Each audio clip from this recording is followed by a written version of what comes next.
SIR এর বিরুদ্ধে লড়াইয়ের ডাক সুন্দরবনের 2 ব্লক সভাপতির। দলের নির্দেশ অনুযায়ী এসআইআর এর বিরুদ্ধে লড়াইয়ের ডাক সুন্দরবনের তৃণমূলের 2 ব্লক সভাপতির।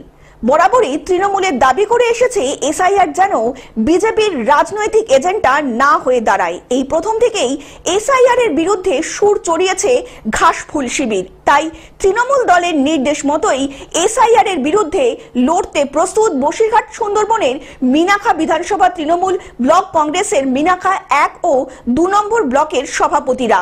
মিনাখা ব্লক 1 নম্বর সভাপতি সাইদুল্লাহ মোল্লা বলেন, দলীয় নির্দেশ মতোই আমরা কাজ করব।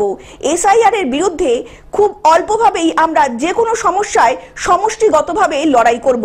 এই দলীয় কর্মসূচি মিনাখা তৃণমূলের সমস্ত স্তরের নেতা কর্মী ও সমর্থকদের নিয়ে মাঠে নামব। অপরদিকে 2 নম্বর ব্লক সভাপতি তাজ উদ্দিন মোল্লা বলেন, বিগত বিধানসভা নির্বাচন থেকেও আরো বেশি করে আমরা আগামী 26-এর নির্বাচনে বিধানসভা মিনাখা থেকে জয়লাভ করব।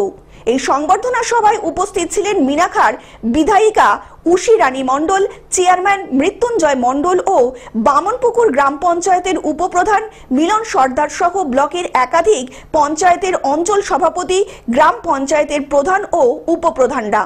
আমাদের নেত্রী মমতা বন্দ্যোপাধ্যায়, আমাদের নেতা যুবরাজ অভিষেক বন্দ্যোপাধ্যায় নেত্রীর উপরে আমাদের সারা বাংলার মানুষের ভরসা আছে। এখানে এসআইআর কোনো কিছু খাটবে না এবং তার জন্য আমাদের একটা লোককে বাদ দিয়ে দেখার, তারপর দেখো আমরা কী করি।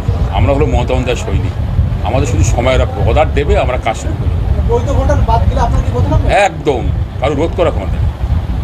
দিদির দল যেভাবে নীতি দেয় সেই নীতিতে আমরা কাজ শুরু করবো। দক্ষিণ 24 পরগনা থেকে সৌমাভ মণ্ডলের রিপোর্ট, গ্লোব নিউজ। এখন থেকে গ্লোব টিভি দেখুন আপনার স্মার্টফোনেও। গুগল প্লে স্টোর অথবা অ্যাপল স্টোর থেকে ডাউনলোড করুন গ্লোব টিভি লাইভ অ্যাপ। এছাড়া জিও টিভি অ্যাপ থেকে দেখুন গ্লোব টিভি লাইভ।